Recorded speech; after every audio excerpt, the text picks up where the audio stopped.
네, 여러분들 이제 3학년, 2015학년도 3학년 1학기 2회 고사용 3단원과 4단원 녹화를 하겠습니다.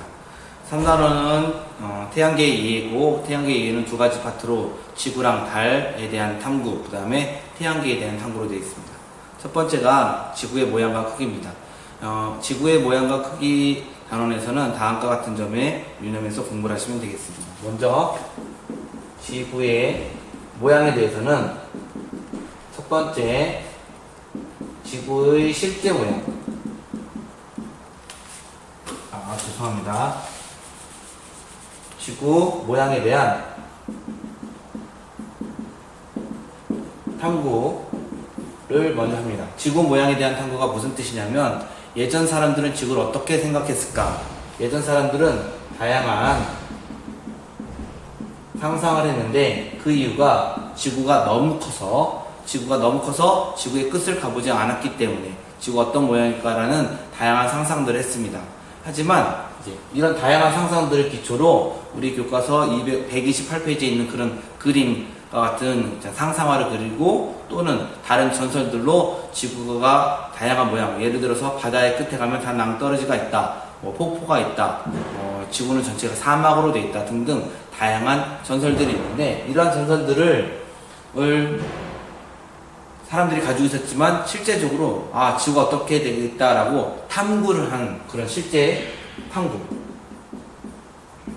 결과를 보면, 결과적으로 지구는 구형, 즉 공 모양이다라는 것을 알 수가 있습니다.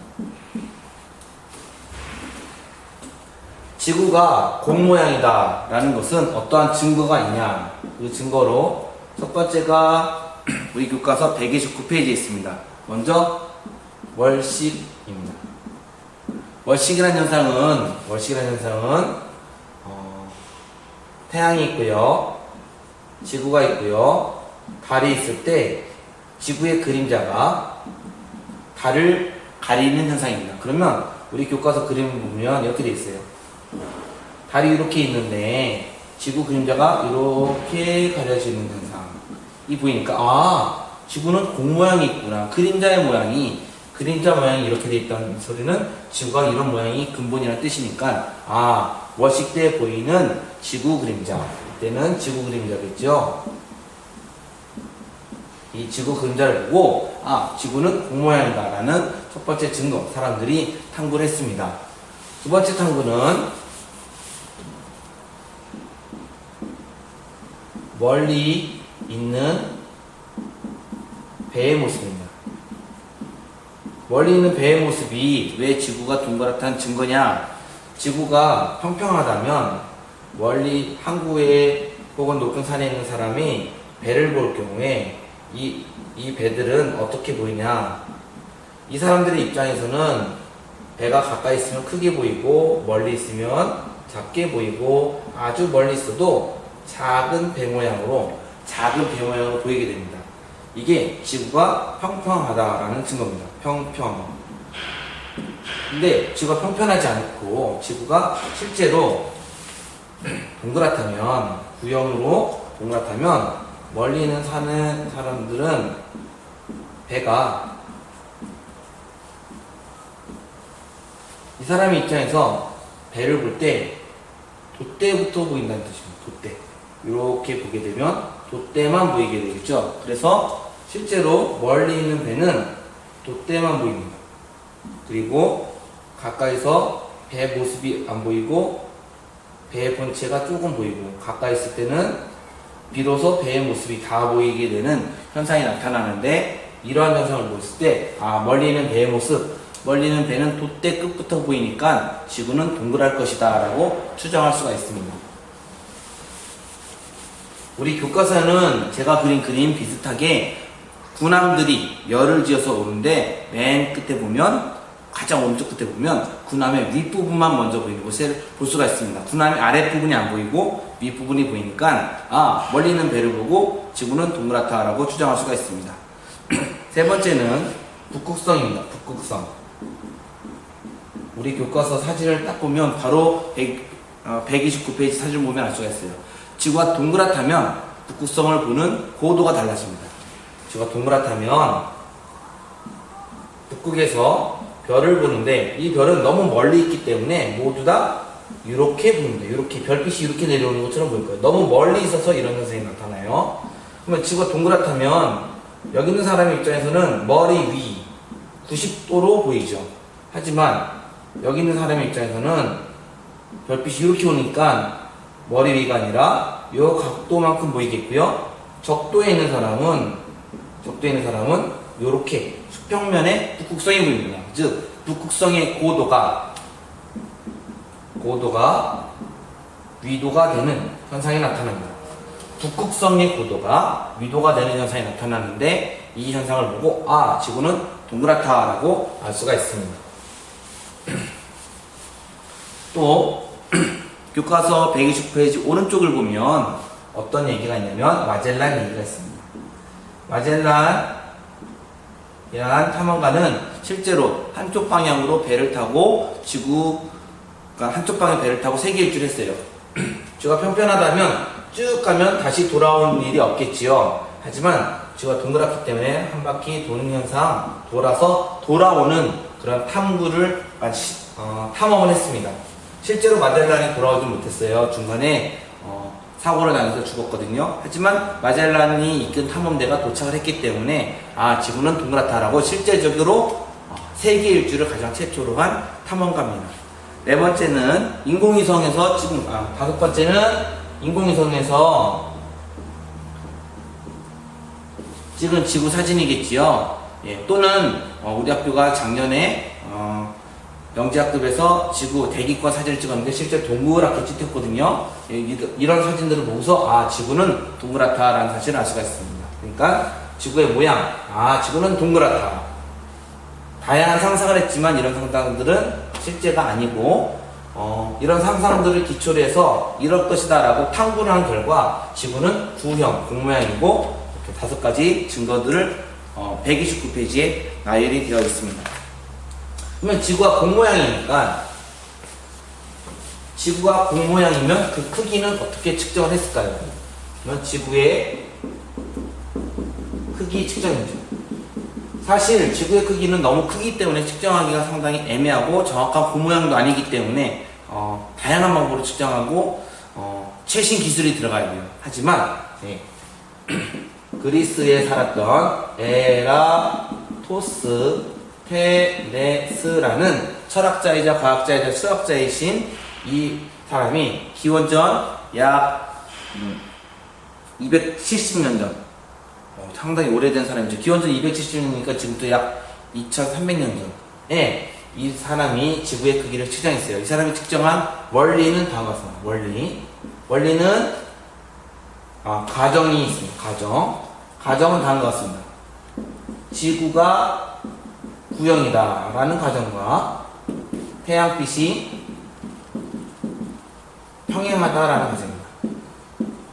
구형이다라는 가정은 틀렸지요. 왜냐? 지구는 구형이다라고 하지만 사실 정확하게는 약간 짜부라듯한 얘기예요.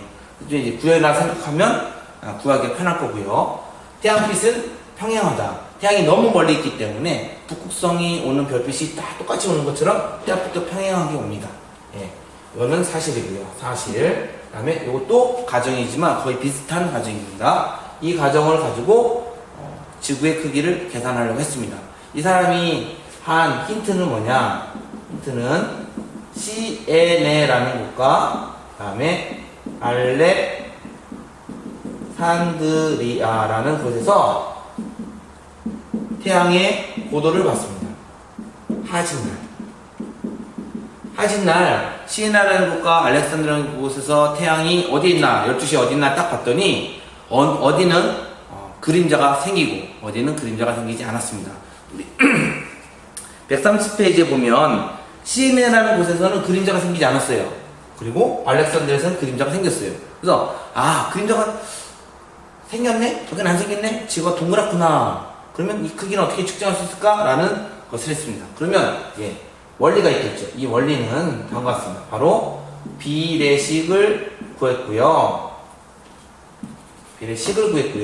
다음에 원의 원리를 사용했습니다.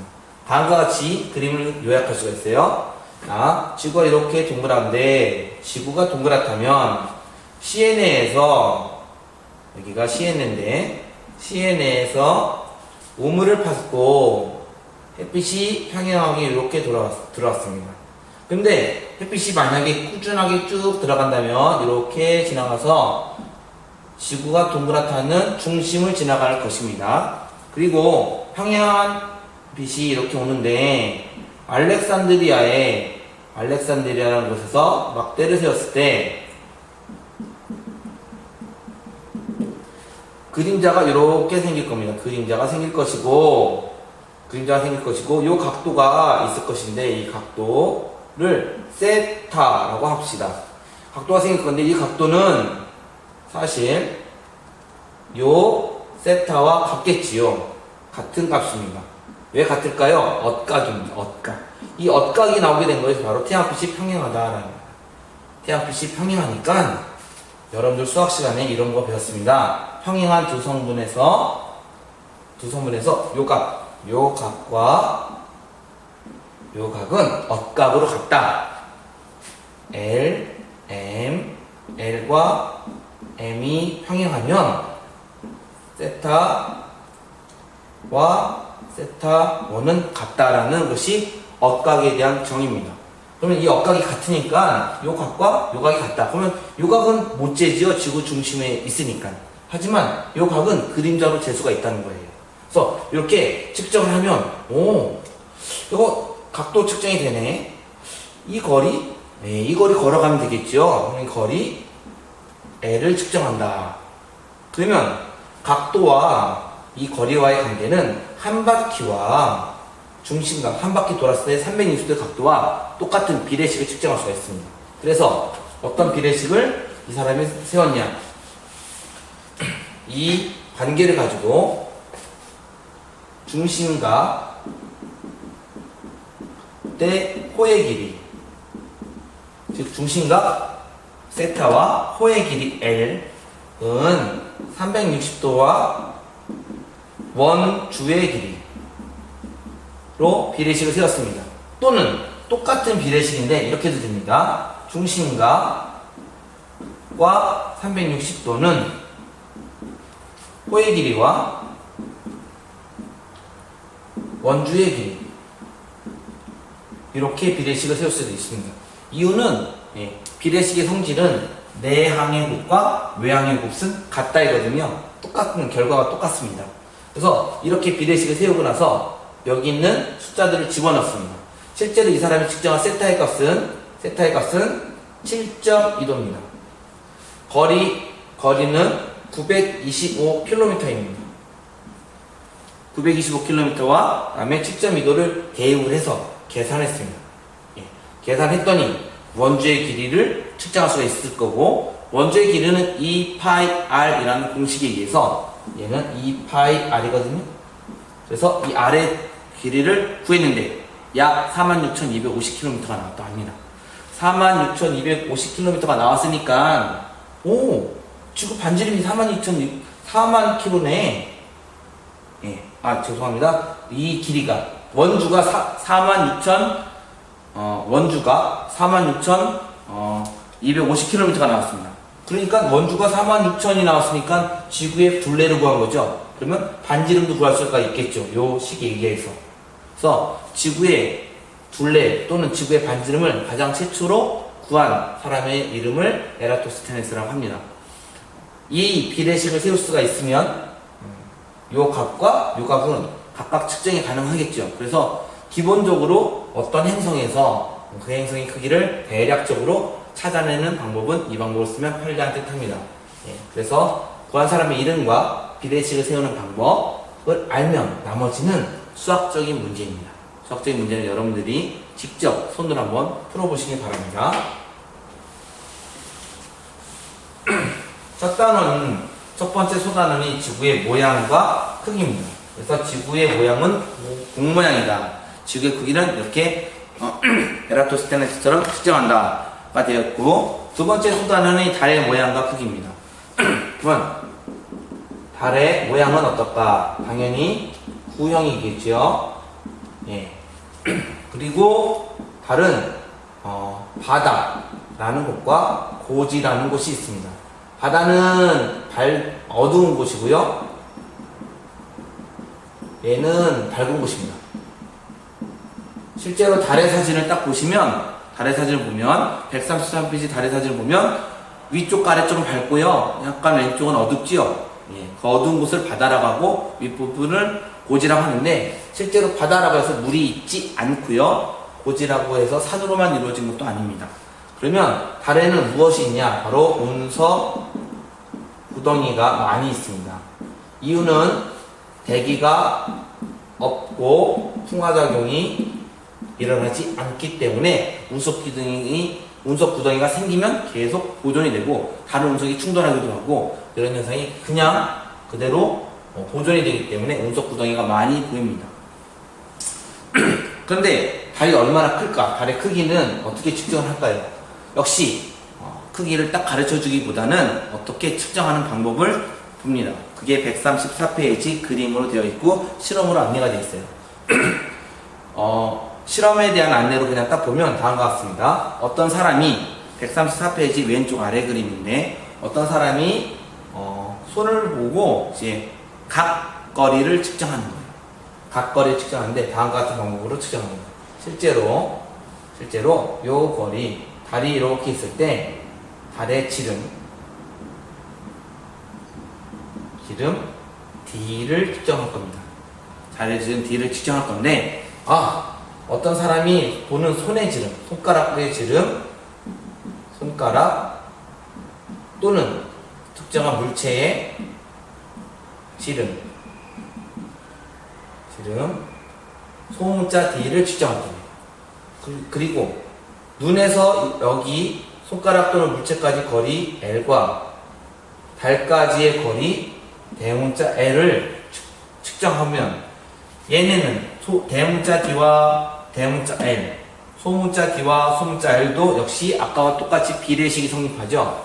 이렇게 D 대 L은 소문자 D 대 L, 똑같은 식으로 D 대 D는 L 대 L, 이렇게 대문자 대 소문자, 대문자 대 소문자, 또는 대문자, 소문자 대 순서가 똑같게 두 식 다 똑같은 식입니다. 똑같은 결과가 나고요. 이렇게 됐을 때 알려진 숫자가 38만 킬로미터, 알려진 숫자가 아니라 측정하는 숫자와 측정하는 숫자거든요. 숫자를 알면 이 달의 크기, 달의 지름을 측정할 수가 있겠죠. 이거 역시 알려진 숫자를 측정하면 측정이 가능하기 때문에 달의 크기는 이와 같은 방법으로 측정을 합니다. 실제로 달의 크기는 지구보다 약 4분의 1 정도 작습니다. 그래서 달의 지름이 약 3,476km라고 135페이지에 적혀 있습니다. 그러면 이제 136페이지를 확인하도록 할게요. 136페이지 내용은 지구의 자전입니다. 지구는 자전을 합니다. 자전의 뜻은 스스로 한 바퀴 도는 운동입니다. 지구의 자전.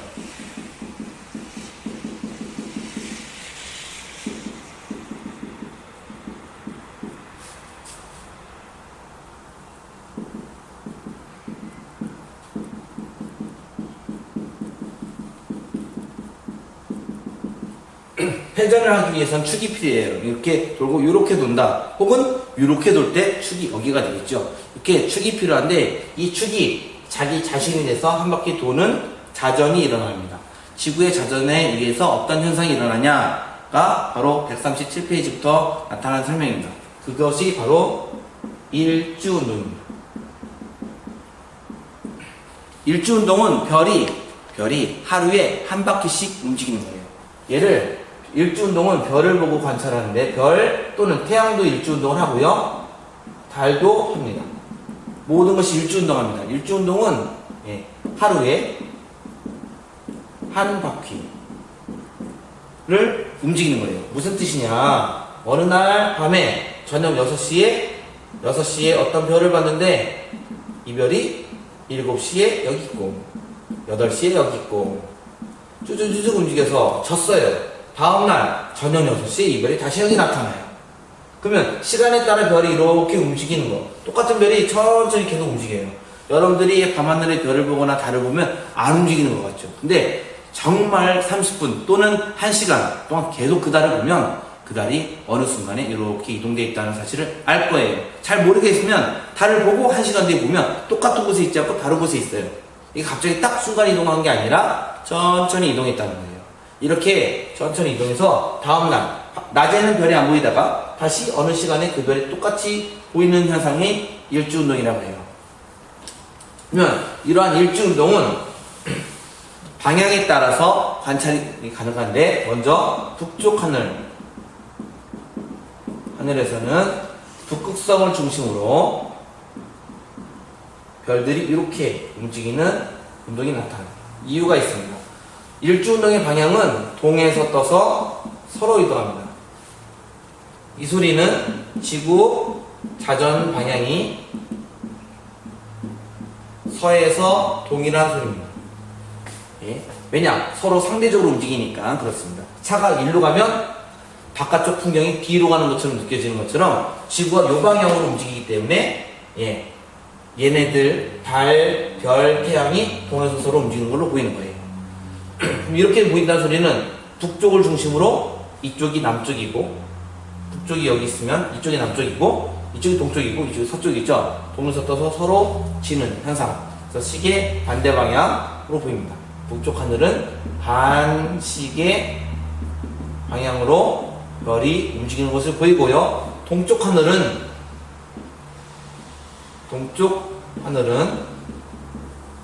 위로 올라가는 별의 움직임이 관찰이 됩니다.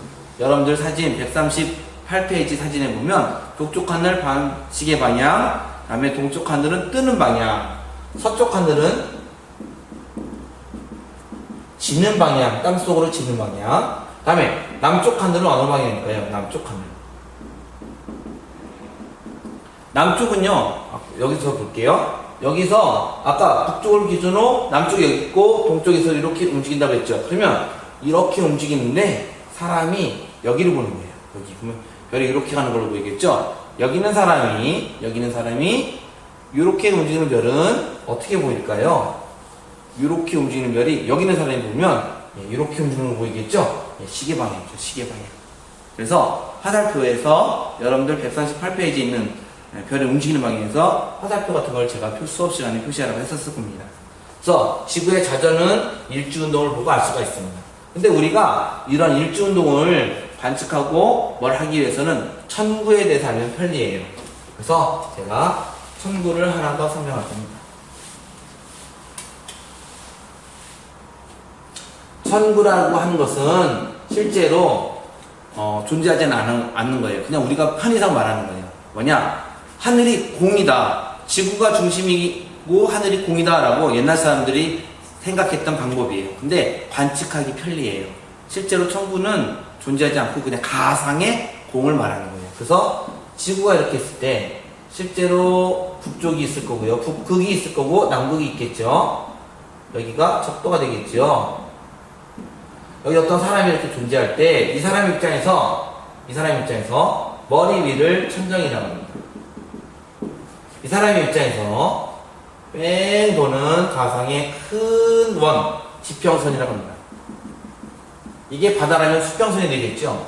그 다음에 이렇게 가짜 원을 생각합니다. 가짜 원을 천구라고 합니다.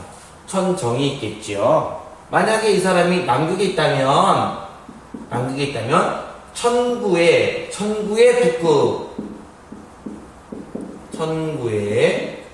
북극, 여기는 천구의 남극이 될 텐데, 이 사람이 남극에 있다면 천정이 천구의 남극이 되겠죠. 이 사람이 적도에 있다면 천정은 천구의 적도 위에 있겠지요. 이 사람이 북극에 있다면 이 사람의 천정은 천구의 북극이 되겠지요. 천구의 북극과 남극과 천구의 적도는 정해져 있어요. 왜냐? 지구 기준이라서. 천정과 지평선은 관측하는 사람 기준이에요. 그래서 관측하는 사람이 어디 있냐에 따라서 천정의 위치는 변하지만 천구의 북극과 남극은 지구가 정해져 있으니까 그대로 위치가 되어 있어요. 그러면 이제 천구라는 개념을 알았으면 이제 아까 전에 북쪽 하늘, 동쪽 하늘, 서쪽 하늘, 남쪽 하늘에 대해서 금방 알 수가 있고 여러분들이 나중에 별자리 공부할 때 쉽게 이해가 될 듯 합니다.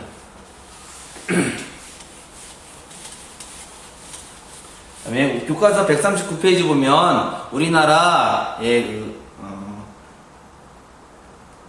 우리나라에 있는 위성, 인공위성 어떤 인공위성인가 하면 아리랑 2호 위성이 이제 100분마다 한 바퀴씩 도는데 실제로 어느 정도 위도가 움직이냐에 대한 탐구가 있습니다.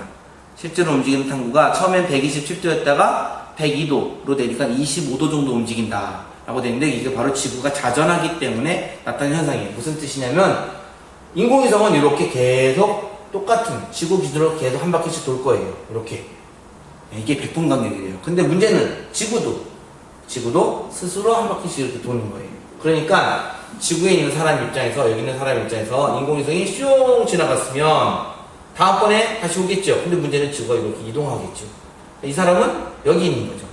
여기 있는 거니까 한 바퀴 돌고 다시 여기 올 때 이 사람 입장에서 이쪽으로 치우쳐서 보이게 되겠죠. 그것이 100분 간격이기 때문에 25도 정도 치우쳐서 보인다는 뜻입니다. 그 다음에 네 번째 내용이 지구의 공전입니다.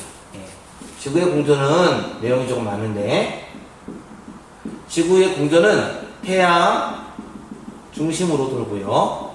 그 다음에 자전 축이 중요한데 23.5도 기울어져서 자전하면서 공전합니다.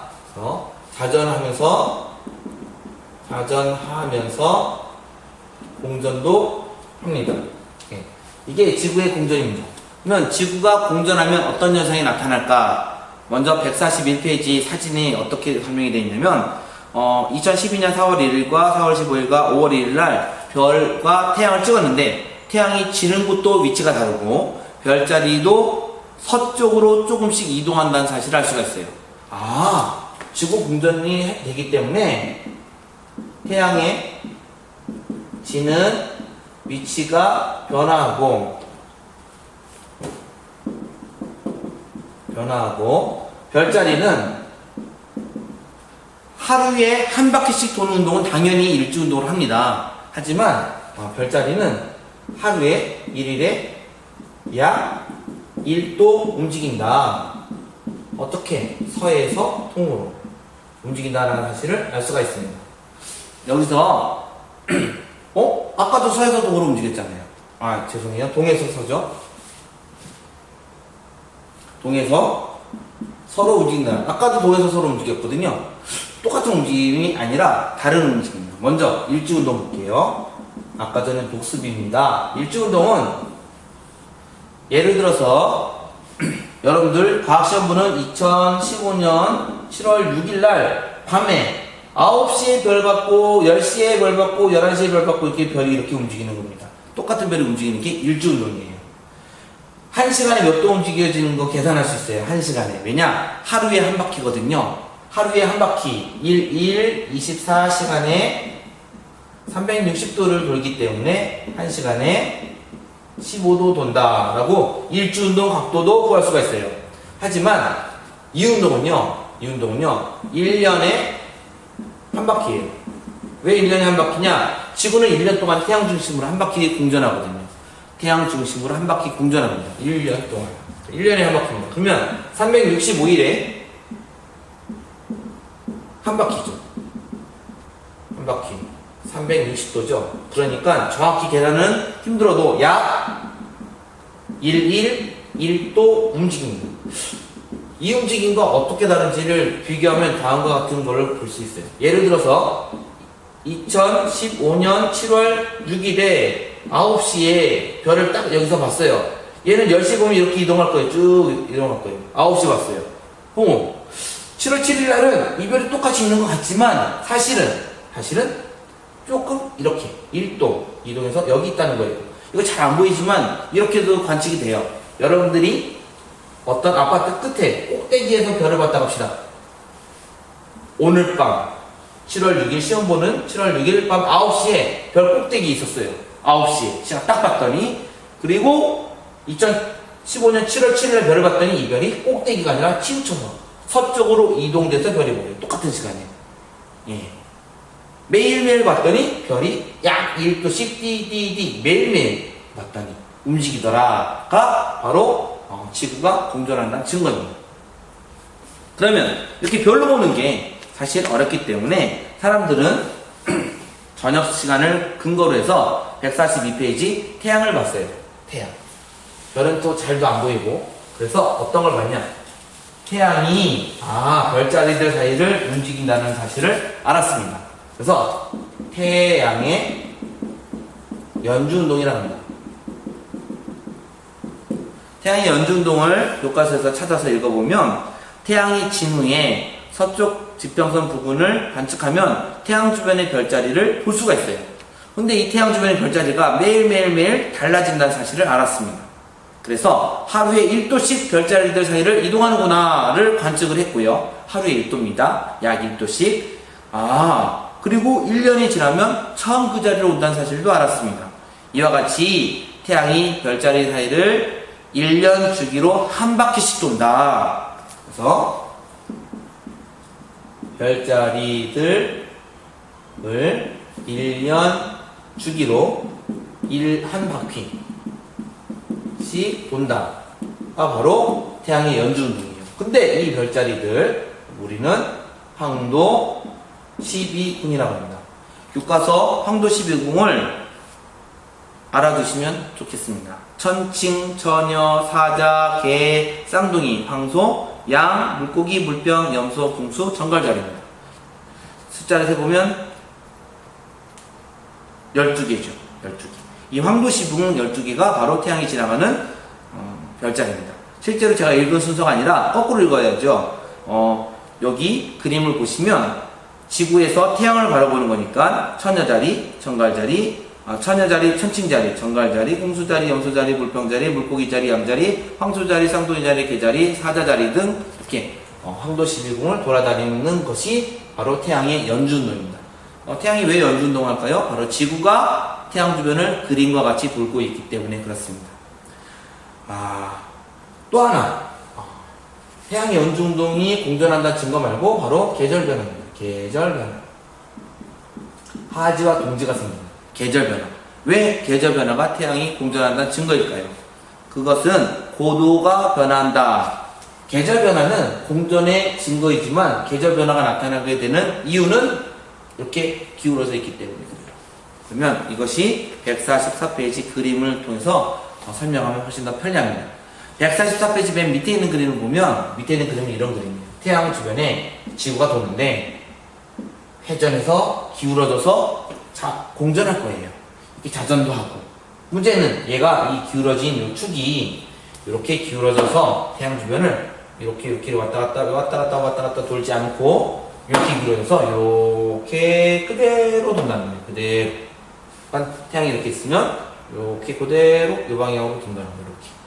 이렇게 움직이지 않고 기울어진 축대로 이렇게 돌아요. 물론 움직이기도 하는데 이 움직이는 게 10만 년 정도로 매우 길다고 합니다.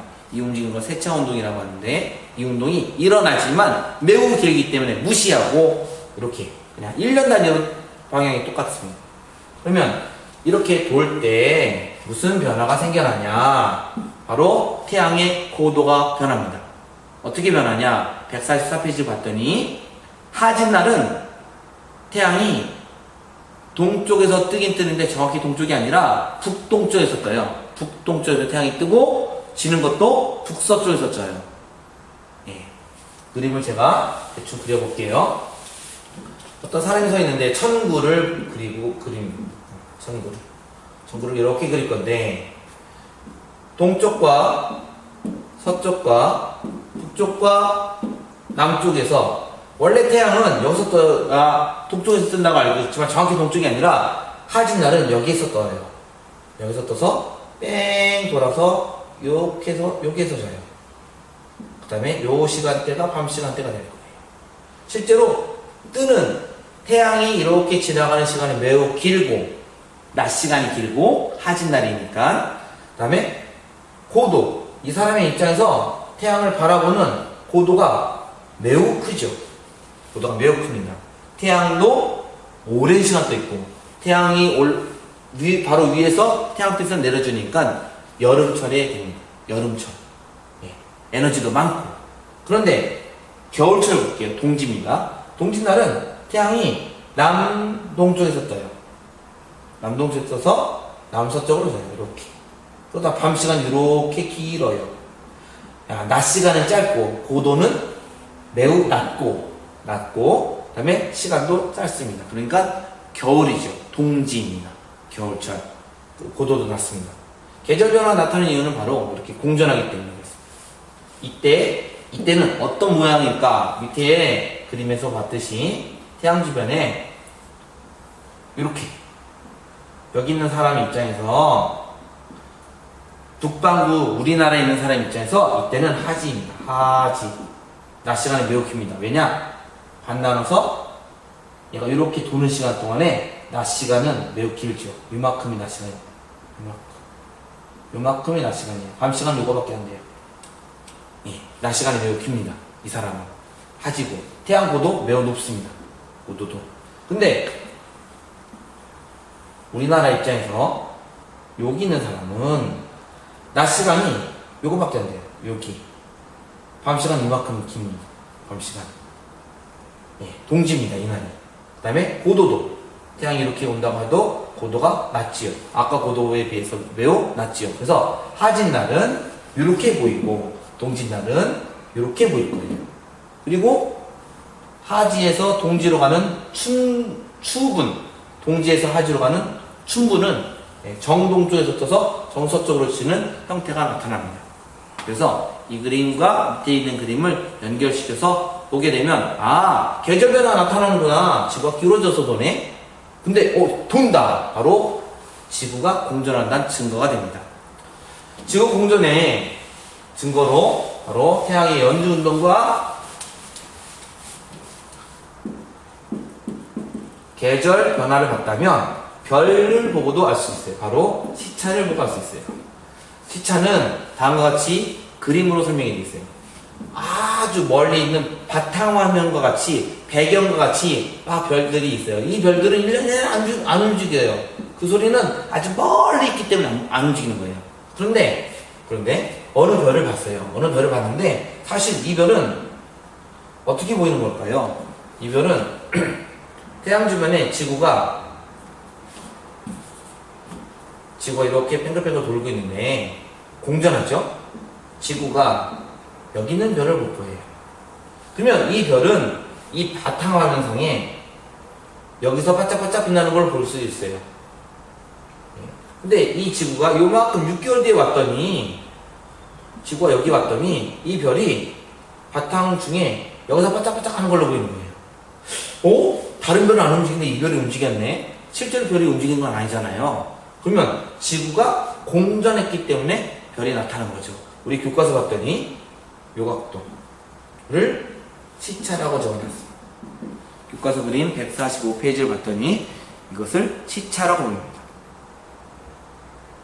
그래서 시차는 지구가 6개월 간격으로 봅니다.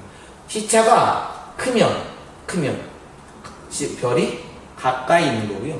별이 멀리 있으면 시차가 작아지죠. 왜냐? 이렇게 되니까 각도가 더 작아지겠죠. 더 멀리 있으면 더 작아지겠죠. 그래서 시차로 별이 멀다, 별이 가깝다도 알 수가 있습니다. 시차가 안 나타나는 별은 시차로 측정을 못하는 별은 더 멀리 있는 별들이에요. 그래서 우리는 지구 공전의 증거로 태양의 연주운동, 지구 계절의 변화, 시차를 측정할 수가 있습니다. 이제 146페이지와 147페이지는 달의 모양입니다.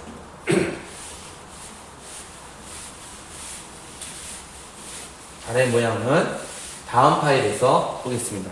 여러분들 달의 모양과 그 다음에 이제 조속 현상인데 달의 모양을 설명할 게 몇 가지가 있기 때문에 다음 파일에서 하겠습니다.